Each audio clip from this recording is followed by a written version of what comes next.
Sa mga taong di po nakakalimot pong mag-subscribe, naniniwala po akong sila ay may natatanging busilak at may mabubuting kalooban. Saan man kayo naroon sa iba't ibang sulok ng mundo, sana kayo palaging malakas, malayo sa sakit sa araw-araw. Pagpalang umaga, tanghali, gabi sa inyong lahat. Sa mga taong di po nakakalimot pong mag-subscribe, maraming salamat po sa inyong lahat. Natatanin ko po napakalaking utang na loob sa inyong lahat ng yung mga ginawang mga kabutihan. Sana po ay share nyo po, like and share. At paki-follow na rin po ang aking Facebook page po, Iwagan ng Pangasinan. Lahat po na aking manalalaman po dito sa lihim na karunungan po, i-share ko po sa inyo para magamit po kayo. Ang tanging tandaan nyo po ay isulat nyo po sa libreta nyo po at isulat nyo lamang po ng isulat sa libreta nyo po at magagamit po nyo rin po sa darating po mga araw. At ang sinusulat nyo po ay ipamamana nyo po sa mga anak nyo, sa mga apo nyo, sa mga kapinsan nyo po, para hindi na po kayo magpupunta po sa iba na mga manggagamot po at marunong po kayong manggamot sa inyong mga pamilya, sarili, sa mga ibang tao. Sana po ay gamitin nyo lamang sa kabutihan, huwag sa kasamaan. Gamitin nyo parang makatulong sa taong nangangailangan po. Sana po ay dapat po dito po ay may pudir po kayo, bakod, balabal, pundo para masalo po kakapit po yung kapangyarihan po ng mga orasyon po sa inyo at may protection po kayo sa inyong sarili po. Ang isi-share ko po sa inyo ito ay napaka-importante po ito. Hindi lang po sa spiritual po, kundi physical din po ito na magagamit po sa pang-araw-araw po. Kung kayo po ay sa dati-dati po hindi po kayo ginagalang ng mga tao po, na inaabuso po kayo, minsan ginagawa ko kayo ng pong kaparaanan po na ikakasama nyo po, ipakakalog ko po sa inyo ito para igagalang po kayo at mamahalin kayo ng mga tao ngayon po. Kung na-share ko po sa inyo ito, siguradong igagalang po kayo ng mga tao. Basta usalin nyo lamang po sa isipan nyo lamang po ito.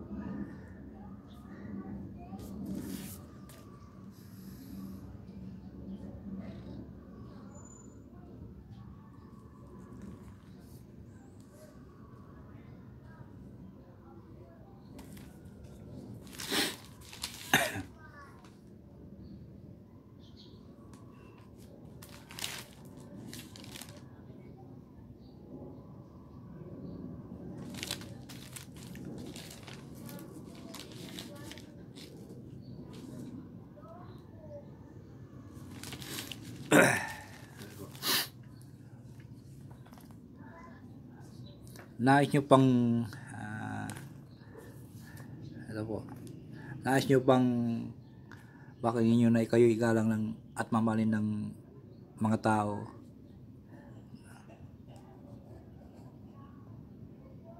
Ito po.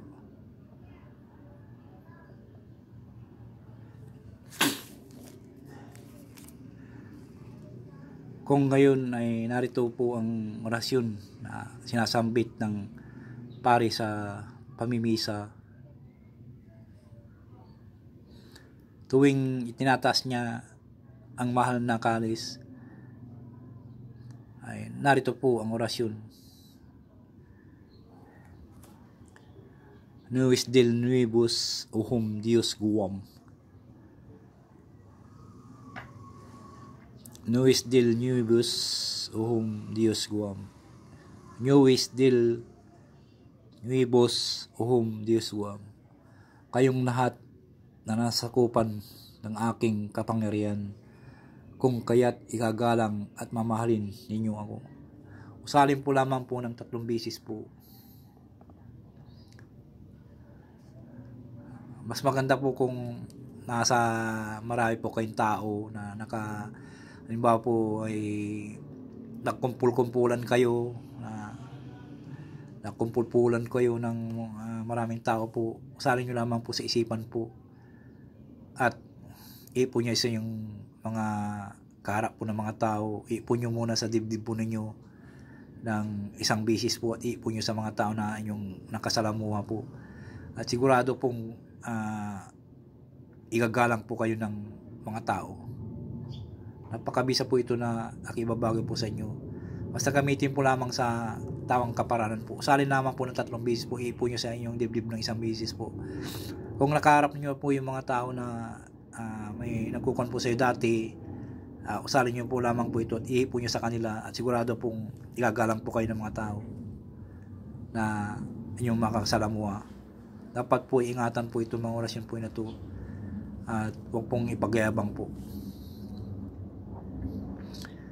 Nuis del Nuevos Uhum Dios Guam, kayong lahat ay nasasakupan ng aking kapangyarihan, kung kaya't igagalang at mamahalin ninyo ako. Ito po, ipakita po sa inyo ang po. Nais nyo po bang kayo ay mamahalin ng inyong mga tao? Ayan po, ito po ang orasyon po. Nuis del Nuevos Uhum Dios Guam, kayong lahat ay nasasakupan ng aking kapangyarihan, kung kaya't igagalang at mamahalin ninyo ako. 3 beses po. Yun po. At maraming salamat po sa inyo lahat. Sana po maunawaan po ninyo aking ibig sabihin po at unawain nyo lamang po. Napakabisa po itong orasyon po. Nais nyo po bang kayo'y igalang ng mahalin ng mga tao? Yan po. Maraming salamat po. Shout out po sa inyo lahat.